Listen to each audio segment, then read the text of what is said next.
Araw ng Sabado yan mga Inday at unang sport fest yan ni Bunso sa school or sa kindergarten. Pero bago pa mag-start yung yung sport fest nila ay sabi ng mga bata, "Mama, gusto nila mag-lunch sa McDonald's." Kung ako talaga magsusunod ay hindi na ako magkain-kain diyan kasi meron man akong inihaw na isda sa bahay day.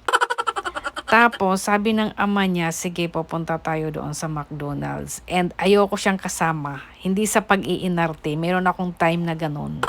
Kaya sabi ko sa kanya, "Wag na lang po, total naman dala mo naman yung sakyanan mo." Dahil nga nag-help nga siya sa school, maaga siya sa school, mga 7 andun na siya.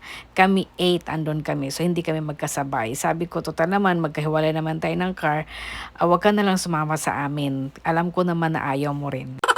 Tapos nagbigay na lang siya ng pera, "O sige kayo na lang." Kaya ayun, napunta kami sa McDonald's, nagkain-kain kami diyan. So habang kumakain ako mga Inday ay na-feel kong ayoko.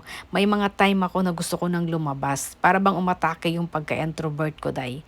Ewan ko day, hindi ko talaga yan sinasadya. Tapos, puro tayo tapos nito. Ang gusto lang naman talagang ang dahilan lang naman talaga kung bakit pumunta yung mga bata dito ay yung laruan lang naman talaga day at saka yung parang yogurt ice cream na kung ano yung nakikita nila sa TV day ba, kung ano yung bago ngayon sa McDonald's ay gusto din nila day. Alam mo naman yung mga bata, di ba? So, ang nangyayari, dahil yun naman ang kaligayahan nila at saka parang pang-gift ko na rin kay Bunso, ayun, dinala ko na lang sila sa McDonald's na talaga kahit ayaw-ayaw ko. Pero ang laki-laki ng lamon ko dyan, day, no?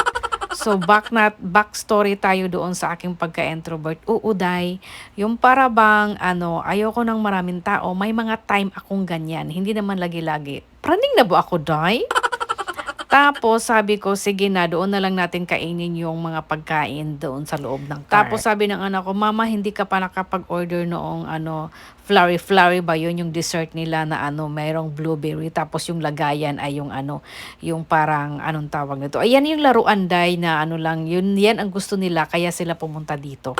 Tapos before kami lumabas ay umorder na rin ako niyang parang yogurt ice cream nila. Yan, dito na lang nila sa car kinain dahil nga ayoko nga sabi ko, "Sige na po, may pupuntahan pa ako, may gagawin pa ako, wala ng oras." Patawarin ako ng kasinungalingan ko pero I feel na hindi ako mapakali sa loob. So yun lang yun day, na i-share ko lang kaya minsan inaatake ako ng pagka-introvert.